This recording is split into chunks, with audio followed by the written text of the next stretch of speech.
Hello fellow Blender addicts, and today we're going to go through some Python scripting. First of all, I'm just going to say that Python is the programming language used to actually run Blender. So of course it's native inside Blender, so we're going to learn it. This stuff is going to be used for the game engine, not for editing Blender, adding new add-ons and stuff. You can use it for that, but for this we're going to learn how to use it for game engine purposes. Before we start, I'm just going to say that this is the first tutorial out of them all. So this is just the basic stuff you need to know. There's a lot of tutorials out there which don't actually show you the basic stuff. They just get straight into doing functions and doing different keywords and stuff like that. You're not supposed to know that when you're so early on. You need to learn the basics first. So I'm going to show you the basics. Firstly, we're going to change this to Blender Game and change our view not to scripting, because to be honest I don't like that scripting view. Go to Game Logic instead, and if you want you can set it out like I've set out, timeline there, a outliner there, and the actual text editor there, but you don't have to. You can use scripting if you want, but I don't like it. Just my opinion. So starting with scripting, I'm just going to unlink that. Create a new text document. Just call it whatever you want. I don't know, python.py.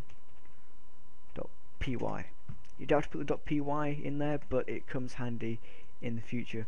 Also, make sure that, I think it's in view, is it? Text, format, indent, and no, forgot to do it. Whoops. Properties. Yep, there we go. Line numbers and syntax highlight. Yeah, there we go. It's nice. You can close properties if you want afterwards. You don't need it. I'm going to close it now, and there we go. Now we're going to start. Now I'm going to show you what the basic variables are. And what a variable is a data block which contains data. And data in variables is expressed as numbers or letters. So for example, the first basic variable that you'll learn is an integer. And what an integer is any whole number. Even, odd, negative, positive, any whole number. So we're going to create our first integer by calling it integer, spell it right, integer 1. And how to declare an integer variable is just type in the variable name that you want it to be. So we want the variable name to be integer 1. Equals, you can put space there if you want. I'm going to, just for seeability. So integer 1, and I want this integer to be 5. That's it. That's how you declare an integer. And we'll declare another integer by doing integer 2. I'm going to call it 8. Now with an integer you can do many things. For example, you can, oh, okay, weird, I'm fine, Windows, stop popping up on me. Integers can be added together, they can be divided, it is literally just a number, but it can be called upon at any time. You may think it's easier just to type in 8 plus 5, but if you're using this number over and over again, if you've got loads of 8 plus 5, if you've got like 8 plus 7, sorry, then 2 plus 8, then 3 plus 5, 8, sorry, 2 plus 8, not 3. If you have to go around, let's say if you want to change to the number 8, you're going to have to go around and change all these manually to whatever you want. But if you've got an integer variable, you can just change this number and it will change every single one, because you can type in integer 2,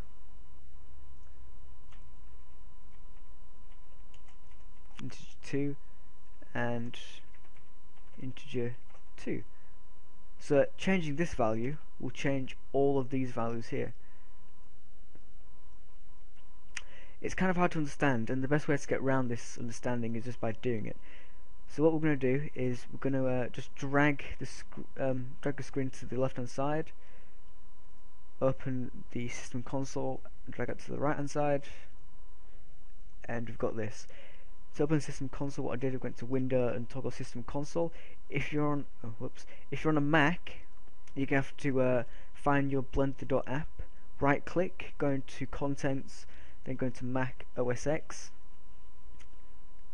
and then open up the Blender XE thing in there, the Blender command in there.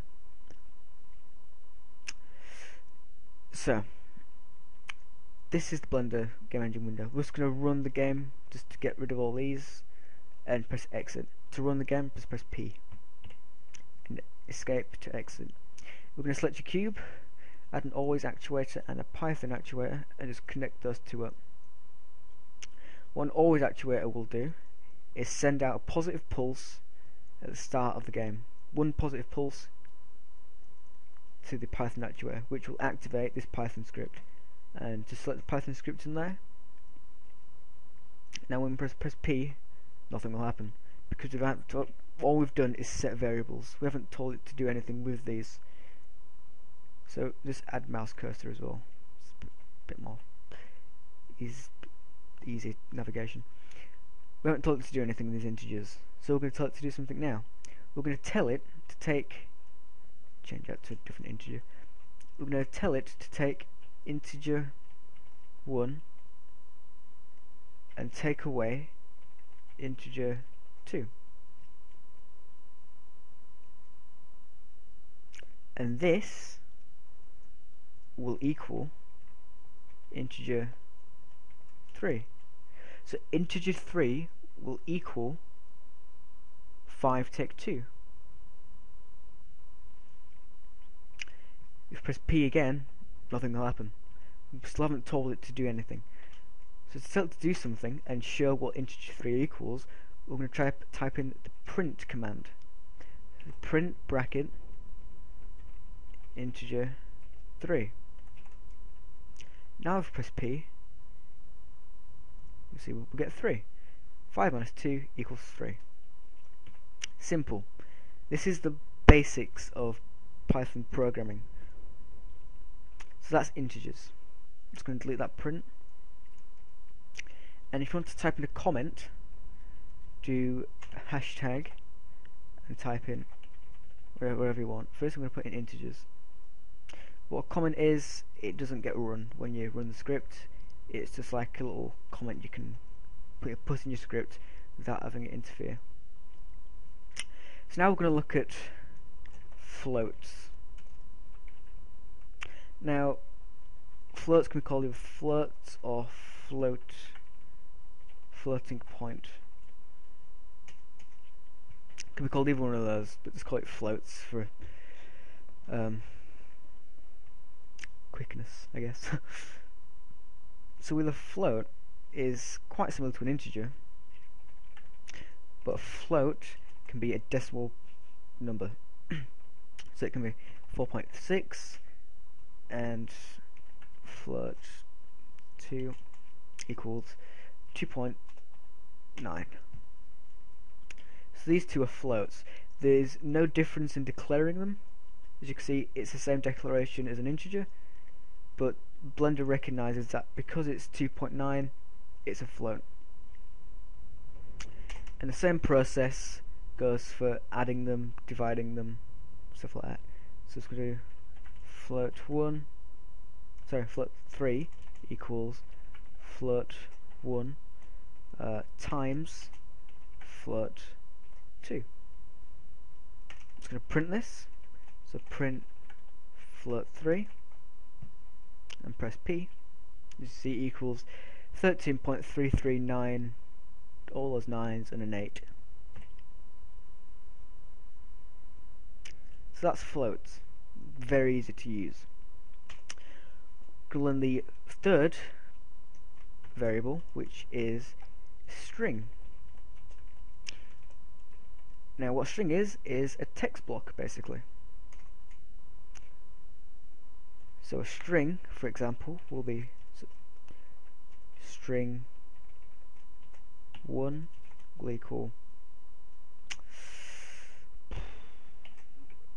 for strings you need to use quotation marks as well. So string 1 will equal hello, end quotation, and string 2 will equal world. Now, printing strings is a bit different, but I'm going to show you how to do it. It's fine. So to print a string, firstly you need to make it into one string, of course. So string 3 equals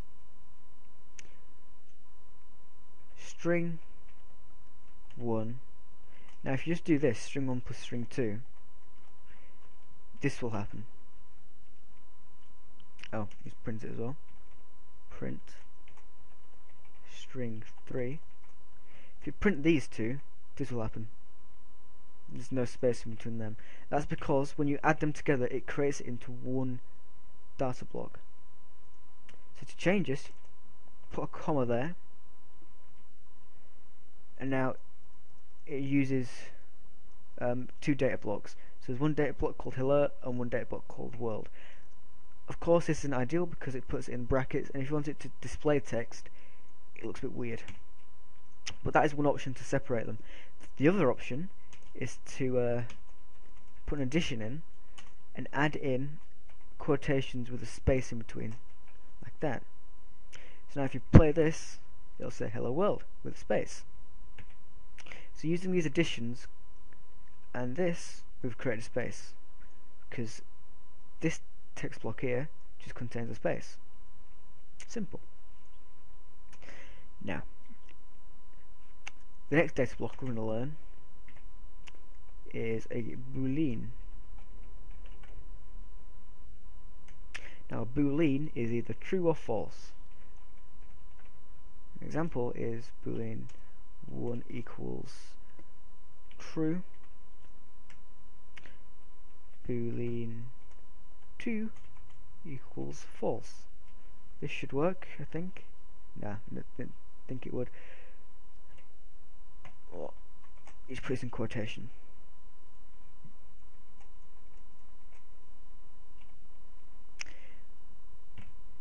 It's the same as a string, but booleans are generally always true or false. Again, you can just put, yes or no in here, but generally it's used true or false because that's just definite. Just say if you use in any programming language, they'd use true or false to define whether a statement was happening or it wasn't happening. Booleans you generally don't. They're extremely useful, but this early on in programming, you probably won't use them too often. Now, this is the first part of the programming tutorial. We're going to go into more depth next time. As you can see, this is extremely basic programming, and you're not going to learn it in a day. It's going to take a few days to get used to these integers, but I suggest that you learn integer, float, string, and boolean. There's the 4 basic ones, and even in here, string, float, integer, boolean, it's there. So I suggest learning them. I suggest learning what they are, and that will definitely help further on when you program. So just as a recap, integer is any whole number. A float is a number with a decimal place. A string is any text block, and a boolean is either true or false. Next time we're going to go into these: a dictionary, and also we're going to lists. These two things, they're useful in creating things like lists of data. So join in for next week, and yeah, thanks for watching, guys. I hope to see you next week. Bye.